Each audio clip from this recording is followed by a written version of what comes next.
ಕೇಳುತ್ತಿರುವ ಪ್ರೀತಿಯ ಎಲ್ಲ ವೀಕ್ಷಕರಿಗೆ ನಮಸ್ಕಾರಗಳು. ರಾತ್ರಿಯ ಹುಡುಕಾಟದಲ್ಲಿ ನನ್ನ ದ್ವಿತೀಯ ಕಾದಂಬರಿ, ಲೇಖಕರು ಜಿ. ಭಾರತಿ. ಕಾದಂಬರಿಯ ಮೊದಲನೇ ಭಾಗವನ್ನು ನಿಮ್ಮ ಮುಂದಿಡುತ್ತಿದ್ದೇನೆ. ನನ್ನ ಚಾನೆಲ್ಗೆ ಸಬ್ಸ್ಕ್ರೈಬ್ ಆಗಿ, ಕಮೆಂಟ್ಸ್ ಹಾಕುವುದನ್ನು ಮರಿಬೇಡಿ. ಸಂಜೆ 6ರ ಸಮಯವಿರಬಹುದು. ಹೊರನೋಟಕ್ಕೆ ಬಾಳುಮನೆ.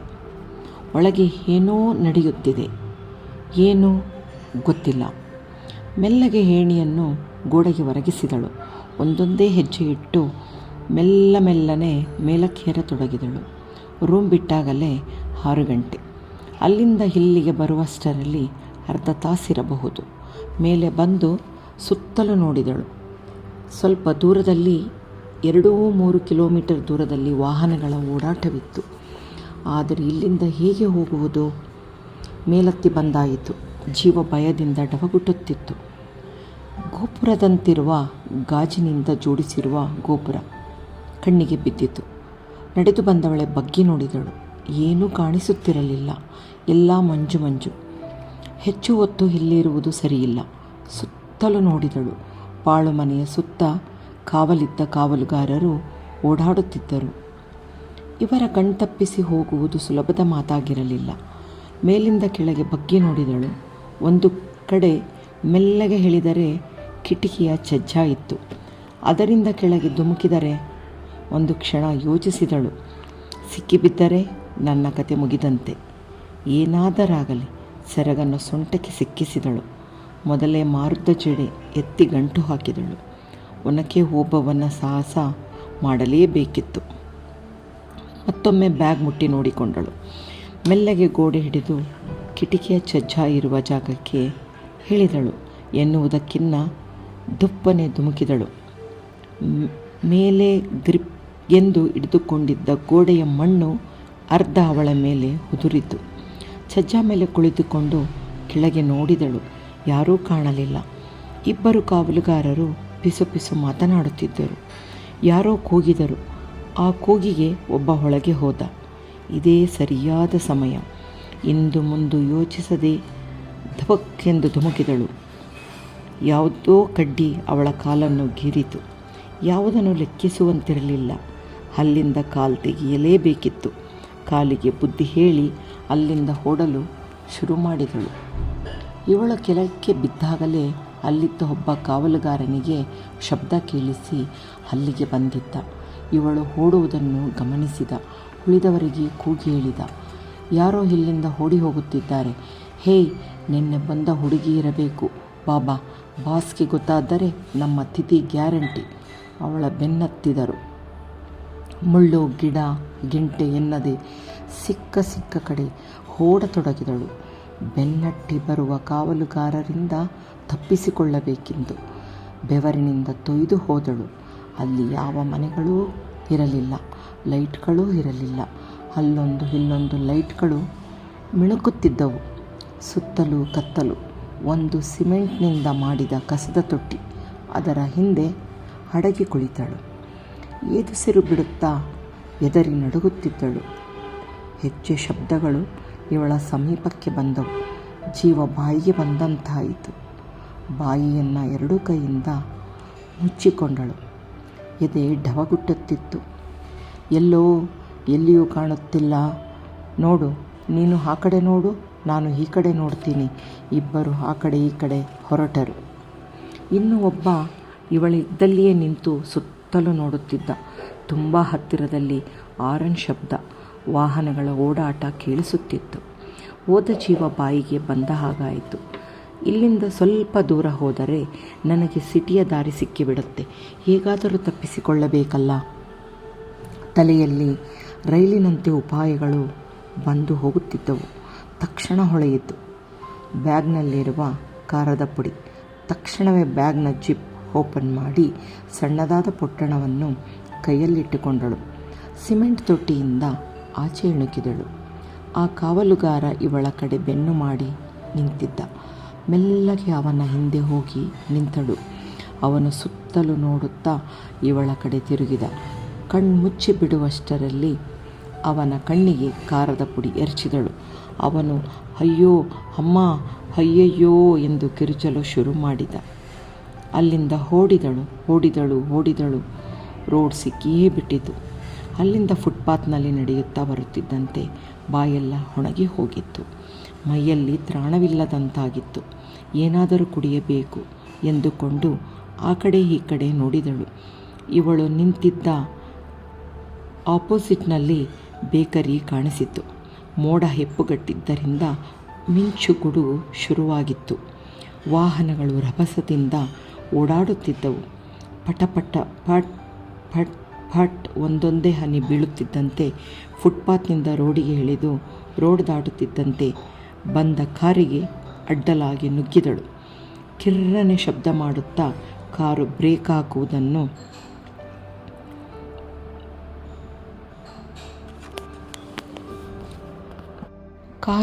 ಹಾಕುವುದಕ್ಕೂ ಕಾರಿನ ರಭಸಕ್ಕೆ ಗಾಬರಿಯಾಗಿ ಪ್ರಜ್ಞೆ ತಪ್ಪಿ ಬೀಳುವುದಕ್ಕೂ ಒಂದೇ ಆಗಿತ್ತು. ಆಕ್ಸಿಡೆಂಟ್ ಅನ್ನುವ ಪದ ನೋಡುವವರಿಗೆ ಹೊಂದಾಣಿಕೆಯಾಗಿತ್ತು. ಬನ್ನಿ, ಈ ಕತೆ ಹೇಗೆ ಮುಂದೆ ಹೋಗುತ್ತೆ ಅನ್ನೋದನ್ನು ನೋಡೋಣ. ಸಂಜೆ ಸಮಯ, ಸೂರ್ಯ ಮುಳುಗುವ ಹೊತ್ತು, ರಾತ್ರಿ 6 ಗಂಟೆಯ ಸಮಯ. ಮಳೆಗಾಲ ಬೇರೆ. ಎಲ್ಲ ಕಡೆ ಮಳೆ ಬಿದ್ದು ಮೋರಿಗಳೆಲ್ಲ ತುಂಬಿ ಹರಿಯುತ್ತಿದ್ದವು. 6 ಗಂಟೆ ಆದರೆ ಸಾಕು, ಮಳೆ ಬರುವ ಮುನ್ಸೂಚನೆ. ಎಲ್ಲರೂ ಬೇಗ ಬೇಗ ಕೆಲಸ ಮುಗಿಸಿ ಮನೆ ಸೇರುತ್ತಿದ್ದರು. ಮೋಡಗಳು ಹೆಪ್ಪುಗಟ್ಟಿದ್ದವು. ಬೆಳಕಿದ್ದರೂ ಮೋಡದಿಂದ ಕತ್ತಲಾಗಿದೆ ಎಂದೆನಿಸುತ್ತಿತ್ತು. ಪಟ್ ಪಟ್ ಎಂದು ಒಂದೊಂದೇ ಹನಿ ಶುರುವಾದ ಹನಿ ಬಿರುಸಾಗಿ ಬೀಳಲು ಶುರುವಾಯಿತು. ಕಾರುಗಳು, ಸ್ಕೂಟರ್ಗಳು, ಹೀಗೆ ವಾಹನಗಳ ಹಾರನ್ ಸದ್ದು ಕಿವಿ ಮುಚ್ಚಿಕೊಳ್ಳುವಂತಿತ್ತು. ಮಳೆಯ ಅಬ್ಬರಕ್ಕೆ ಜನ ಆ ಕಡೆ ಈ ಕಡೆ ಓಡುತ್ತಿದ್ದರು. ಕೆಲವರು ಕೊಡೆ ಹಿಡಿದಿದ್ದರು. ಕೊಡೆ ಇಲ್ಲದವರು ದಿಕ್ಕಾಪಾಲಾಗಿ ಓಡುತ್ತಿದ್ದರು. ಮಳೆಯ ರಭಸಕ್ಕೆ ರೋಡಿನಲ್ಲಿ ನೀರು ಹೊಳೆಯಂತೆ ಹರಿಯಲು ಶುರುವಾಯಿತು. ಗುಡುಗು ಮಿಂಚುಗಳ ಶಬ್ದ ಜೊತೆಗೆ ಮಳೆಯ ಅಬ್ಬರ. ಇದ್ದಕ್ಕಿದ್ದ ಹಾಗೆ ಕಾರೊಂದು ಜೋರಾಗಿ ಬ್ರೇಕ್ ಹಾಕಿತು. ಕಿರ್ರೆನ್ನುವ ಶಬ್ದ. ಯಾರೋ ಅಡ್ಡ ಬಂದು ನಿಂತ ಹಾಗಾಯಿತು. ಪೃಥ್ವಿರಾಜ್ ಆ ಕ್ಷಣ ಏನೂ ಮಾಡಲು ತೋಚದೆ ಸಡನ್ನಾಗಿ ಬ್ರೇಕ್ ಹಾಕಿದ. ಅಲ್ಲಿದ್ದವರು ಒಮ್ಮೆಲೇ ನಿಂತು ಬಿಟ್ಟರು. ಬಿಟ್ಟ ಕಣ್ಣು ಬಿಟ್ಟಂತೆಯೇ ನೋಡುತ್ತಿದ್ದರು. ಸುಮಾರು 25 ವರ್ಷದ ಯುವತಿ ಕಾರಿಗೆ ಅಡ್ಡಲಾಗಿ ಬಂದು ಅಡ್ಡ ಬಿದ್ದಿದ್ದಳು. ಸಣ್ಣ ಆಕ್ಸಿಡೆಂಟ್ ಆಗಿಯೇ ಹೋಗಿತ್ತು. ಜನರು ಒಮ್ಮೆಲೆ ಕಾರಿನ ಬಳಿ ಬಂದು ಮುತ್ತಿಬಿಟ್ಟಿದ್ದರು. ಅಲ್ಲಿದ್ದ ಹಿರಿಯರು, ಹೇಳಮ್ಮ ಏನಾಯಿತು ಎಂದು ಅಲುಗಾಡಿಸಿದರು. ಯುವತಿಗೆ ಮೈಮೇಲೆ ಪ್ರಜ್ಞೆ ಇರಲಿಲ್ಲ. ತಲೆಗೆ ಪೆಟ್ಟಾಗಿತ್ತು. ನೋಡಿಕೊಂಡು ಓಡಿಸಬಾರದೆ? ಮಳೆ ಬೇರೆ ಬರುತ್ತಿದೆ. ಗಾಡಿ ನಿಧಾನವಾಗಿ ಓಡಿಸಲು ಏನು ದಾಡಿ? ನಿಧಾನ ಎನ್ನುವುದೇ ಇಲ್ಲ. ಮೈ ಮೇಲೆ ಪ್ರಜ್ಞೆ ಇರಬೇಕು. ರೋಡೆಲ್ಲ ಇವರದೇ. ಹೇಗೆ ಬೇಕೋ ಹಾಗೆ ಗಾಡಿ ಓಡಿಸುತ್ತಾರೆ. ಏನಾಗಿದೆಯೋ ಪಾಪ ಆ ಹುಡುಗಿ. ಯಾರೋ ಏನೋ. ಬನ್ರೋ, ಯಾರಾದರೂ ಆಸ್ಪತ್ರೆಗೆ ಸೇರಿಸಿ ಎಂದು ಆ ವಯಸ್ಸಾದ ವ್ಯಕ್ತಿ ಬಡಿದುಕೊಳ್ಳುತ್ತಲೇ ಇತ್ತು. ಕೆಳಗೆ ಇಳಿದ ಪೃಥ್ವಿರಾಜ್ ಕಾರ್ಯರೂಪಕ್ಕೆ ಇಳಿದ. ತಕ್ಷಣವೇ ಆ ಯುವತಿಯನ್ನು ಎತ್ತಿಕೊಂಡ. ಕಾರಿನ ಹಿಂದಗಡೆ ಡೋರ್ ತೆಗೆದು ಕೆಲವರು ಸಹಾಯ ಮಾಡಿದರು. ತಕ್ಷಣವೇ ಅಲ್ಲೇ ಇದ್ದ ನರ್ಸಿಂಗ್ ಹೋಮ್ ಕಡೆ ಕಾರು ಓಡಿಸಿದ. ಆ ಕ್ಷಣಕ್ಕೆ ಪೃಥ್ವಿರಾಜ್ಗೆ ತಲೆ ಓಡುತ್ತಿರಲಿಲ್ಲ. ಕಾರ್ಯೋನ್ಮುಖನಾಗಿ ನರ್ಸಿಂಗ್ ಹೋಮ್ಗೆ ಕರೆದುಕೊಂಡು ಹೊರಟ. ದೇವರೇ, ಏನೂ ಆಗದಿರಲಪ್ಪ ಎಂದು ದೇವರಲ್ಲಿ ಬೇಡುತ್ತಿದ್ದ. ಆಸ್ಪತ್ರೆ ಬೋರ್ಡ್ ನೋಡಿ ಸಮಾಧಾನವಾಯಿತು. ಕಾರನ್ನು ತಂದು ನಿಲ್ಲಿಸಿದ. ಕೂಡಲೇ ನರ್ಸ್ಗಳು ಓಡಿ ಬಂದರು. ಸ್ಟ್ರೆಚರ್ಸ್ ತಂದು ಪೇಷಂಟನ್ನು ಒಳಗೆ ಕರೆದುಕೊಂಡು ಹೋದರು. ಒಳಗೆ ಕರೆದೊಯ್ಯುತ್ತಿದ್ದಂತೆ ಅಲ್ಲಿಯೇ ಕುಳಿತ. ಬನ್ನಿ, ಪೇಷಂಟ್ ಕಡೆಯವರು ಯಾರಿದ್ದೀರಿ? ಪೃಥ್ವಿರಾಜ್, ನಾನೇ ಕರೆದುಕೊಂಡು ಬಂದಿದ್ದು. ಬನ್ನಿ, ಕೇಸ್ ರಿಜಿಸ್ಟರ್ ಆಗಬೇಕು. ಆಕ್ಸಿಡೆಂಟ್ ಹೇಗಾಯಿತು ಏನು ಎಲ್ಲ ಬರೆದು ಕೊಡಿ ಎಂದರು. ಅಷ್ಟರಲ್ಲಿ ಪೊಲೀಸ್ ಬಂದು ವಿಚಾರಿಸುತ್ತಿದ್ದರು. ಅಲ್ಲಿಗೆ ಬಂದ ಸಬ್ ಇನ್ಸ್ಪೆಕ್ಟರ್ ಪೃಥ್ವಿರಾಜ್ಗೆ ಪರಿಚಯದವರೇ. ಹಾಗಾಗಿ ಹೇಳಿಕೆ ತೆಗೆದುಕೊಂಡು ಹೋದರು. ಅಲ್ಲಿಯೇ ಇದ್ದ ನರ್ಸ್ ಬಳಿ ಡಾಕ್ಟರ್ ನಂಬರ್ ತೆಗೆದುಕೊಂಡು ಫೋನ್ ಮಾಡಿ ಅವರನ್ನು ಭೇಟಿ ಮಾಡಿದ. ಅವರು ತಕ್ಷಣವೇ ಬಂದು ವಿಚಾರ ತಿಳಿದುಕೊಂಡು, ನಾನು ನೋಡುತ್ತೇನೆ, ಡೋಂಟ್ ವರಿ ಮಿಸ್ಟರ್ ಎಂದು ಹೇಳಿ ಒಳಗೆ ಹೋದರು. ಅಷ್ಟರಲ್ಲಿ ಆ ಯುವತಿಯನ್ನು ಎಮರ್ಜೆನ್ಸಿ ವಾರ್ಡ್ಗೆ ಕರೆದುಕೊಂಡು ಹೋಗಿ ಟ್ರೀಟ್ಮೆಂಟ್ ಶುರು ಮಾಡಿದ್ದರು. ಪೃಥ್ವಿರಾಜ್ ಆ ಕಡೆಯಿಂದ ಈ ಕಡೆಗೆ ಶತಪಥ ತಿರುಗುತ್ತಿದ್ದ. ಏನೋ ಇದೆಲ್ಲ ಮುಗಿದರೆ ಸಾಕಪ್ಪ, ಆ ಹುಡುಗಿಗೆ ಏನೂ ಆಗದಿರಲಿ, ಅಲ್ಲಿಗೆ ಬಂದ ನರ್ಸ್ಗಳೆಲ್ಲರನ್ನೂ ಕೇಳುತ್ತಿದ್ದ. ಏನಾಯಿತು, ಪರವಾಗಿಲ್ಲವೇ, ಹೇಗಿದ್ದಾರೆ ಎಂದು ಪದೇ ಪದೇ ವಿಚಾರಿಸುತ್ತಿದ್ದ. ಅದೇ ತಾನೇ ಎಮರ್ಜೆನ್ಸಿ ವಾರ್ಡ್ನಿಂದ ಬಂದ ಡಾಕ್ಟರ್. ಮಿಸ್ಟರ್ ನೀವು ಅನ್ನುತ್ತಿದ್ದಂತೆ ಪರಿಚಯ ಮಾಡಿಕೊಂಡ. ನನ್ನ ಹೆಸರು ಪೃಥ್ವಿರಾಜ್ ಎಂದ. ಮಿಸ್ಟರ್ ಪೃಥ್ವಿರಾಜ್. ಆ ಯುವತಿಯ ತಲೆಗೆ ಪೆಟ್ಟು ಬಿದ್ದು ಹಳೆಯ ನೆನಪುಗಳೆಲ್ಲ ಹೊರಟು ಹೋಗಿದೆ. ಮೆಮೊರಿ ಲಾಸ್ ಆಗಿದೆ. ಸದ್ಯಕ್ಕೆ ಪೇಷಂಟ್ಗೆ ಪ್ರಜ್ಞೆ ಇಲ್ಲ. ಪ್ರಜ್ಞೆ ಬಂದ ಮೇಲೆ ಕರೆದುಕೊಂಡು ಹೋಗಬಹುದು ಎಂದರು. ಅಲ್ಲಿಗೆ ಬಂದ ನರ್ಸ್ ಒಂದು ಚಿನ್ನದ ಸರ, ಒಂದು ಬಳೆ, ಒಂದು ಜೊತೆ ಓಲೆಯನ್ನು ಬಟ್ಟೆ ಸುತ್ತಿ ಅವನ ಕೈಗಿತ್ತಳು. ಪೃಥ್ವಿರಾಜ್ಗೆ ಸಡನ್ನಾಗಿ ಏನು ಹೇಳಬೇಕೋ ತಿಳಿಯಲಿಲ್ಲ. ಮುಖ ಒಂದು ತರಹ ಮಾಡಿದ. ಇದೆಲ್ಲ ಅವನಿಗೆ ಹೊಸದು. ವಿಧಿಯಿಲ್ಲ, ತೆಗೆದುಕೊಂಡ. ರಾತ್ರಿ ಅಡ್ಮಿಟ್ ಮಾಡಿದ್ದಕ್ಕೆ ಆ ಯುವತಿಗೆ ಬೆಳಗ್ಗೆ ಪ್ರಜ್ಞೆ ಬಂತು. ಅಲ್ಲಿಯೇ ಇದ್ದ ನರ್ಸ್ ಬಂದು, ಆ ಹುಡುಗಿಗೆ ಪ್ರಜ್ಞೆ ಬಂದಿದೆ, ನಾನು ಹೋಗಿ ಡಾಕ್ಟರ್ ಕರೆಯುತ್ತೇನೆ ಎಂದು ಆತಾತುರವಾಗಿ ಓಡಿದಳು.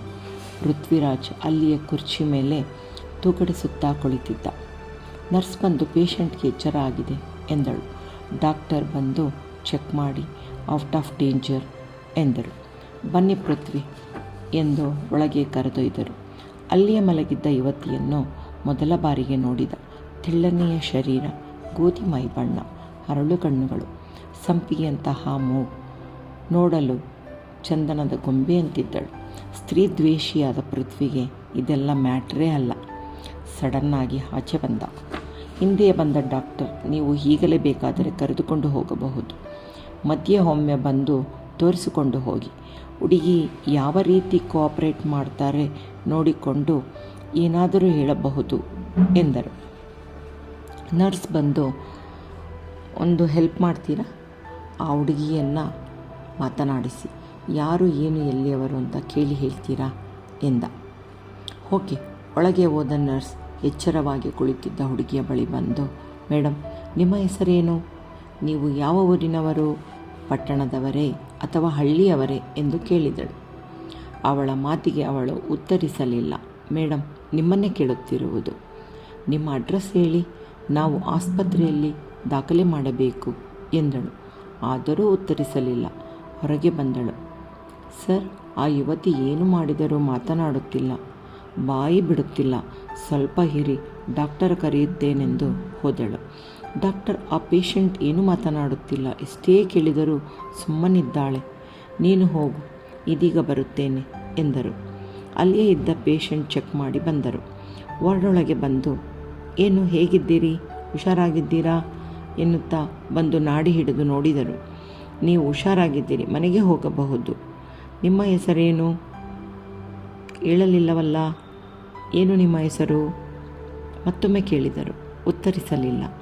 ವಾರ್ಡ್ನಿಂದ ಹೊರಗೆ ಬಂದ ಡಾಕ್ಟರ್, ಪೃಥ್ವಿರಾಜ್, ಸದ್ಯಕ್ಕೆ ಹುಡುಗಿ ಏನೂ ಮಾತನಾಡುತ್ತಿಲ್ಲ, ಸ್ವಲ್ಪ ರೆಸ್ಟ್ ಬೇಕು, ಕೆಲವು ದಿನಗಳು ಬೇಕಾಗಬಹುದು, ಏನಾದರೂ ಜ್ಞಾಪಕ ಬರಬಹುದು, ನೋಡೋಣ, ಅವಸರ ಪಡೋದು ಬೇಡ ಎಂದರು.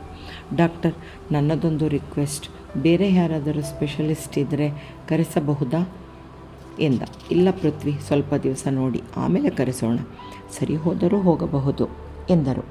ಏನು ಮಾಡುವುದೆಂದು ತಿಳಿಯದೆ ಪೇಚಾಟಕ್ಕೆ ಸಿಲುಕಿದ. ಅಷ್ಟರಲ್ಲಿ ಅಲ್ಲಿಗೆ ಬಂದ ಪೊಲೀಸರು ಡಾಕ್ಟರ್ ಮೀಟ್ ಮಾಡಿ ಅವರ ಹೇಳಿಕೆಯನ್ನು ತೆಗೆದುಕೊಂಡರು. ಏನಾದರೂ ವಿಷಯ ತಿಳಿಯುತ್ತೆ? ಆ ಹುಡುಗಿ ಯಾರು, ಏನು ಅಂತ? ಇಲ್ಲ ಇನ್ಸ್ಪೆಕ್ಟರ್, ಹುಡುಗಿಯ ಆಕ್ಸಿಡೆಂಟ್ನಿಂದ, ಶಾಕ್ನಿಂದ ಎಲ್ಲ ಮರೆತಿದ್ದಾರೆ, ಹಾಗಾಗಿ ಏನೂ ತಿಳಿಯುತ್ತಿಲ್ಲ. ನಾವು ಆಕ್ಸಿಡೆಂಟ್ ಆದ ಜಾಗದಲ್ಲಿ ಹುಡುಕಾಡಿದ್ದೇವೆ, ಅಲ್ಲಿ ಏನೂ ಸಿಗಲಿಲ್ಲ. ಬೇರೆ ಯಾರೋ ವ್ಯಾನಿಟಿ ಬ್ಯಾಗ್ ತೆಗೆದುಕೊಂಡು ಹೋಗಿರಬಹುದು. ಹಣ, ಒಡವೆ, ವಸ್ತ್ರದ ಮೇಲೆ ಆಸೆ ಇದ್ದವರು ಕದ್ದಿರ್ತಾರೆ, ಹಾಗಾಗಿ ಸ್ಪಾಟ್ನಲ್ಲಿ ಯಾವ ಸುಳಿವು ಸಿಗಲಿಲ್ಲ ಎಂದರು. ಅಲ್ಲಿದ್ದ ಕೆಲವು ಜನರು ಹೇಳಿದ್ದಾರೆ, ಆ ಯುವತಿಯೇ ತಪ್ಪು ಮಾಡಿದ್ದು, ಸಡನ್ನಾಗಿ ನುಗ್ಗಿದಳು ಎಂದು. ಹಾಗಾಗಿ ನಿಮ್ಮದೇನು ತಪ್ಪಿಲ್ಲ ಮಿಸ್ಟರ್ ಪೃಥ್ವಿರಾಜ್, ನಾವು ಕರೆದಾಗ ನೀವು ಸ್ಟೇಷನ್ಗೆ ಬಂದು ಹೋಗಿ ಎಂದರು. ತಲೆ ಅಲ್ಲಾಡಿಸಿದ. ಈಗಾಗಲೇ ತನ್ನ PA ಶೇಖರ್ಗೆ ಫೋನ್ ಮಾಡಿದ್ದ. ಕೂಡಲೇ ಪುಣ್ಯ ಹಾಸ್ಪಿಟಲ್ಗೆ ಬನ್ನಿ ಎಂದು ಹೇಳಿದ. PA ಶೇಖರ್ ಆತಾತುರವಾಗಿ ಬಂದ. ಸರ್, ಏನಾಯಿತು ಸರ್?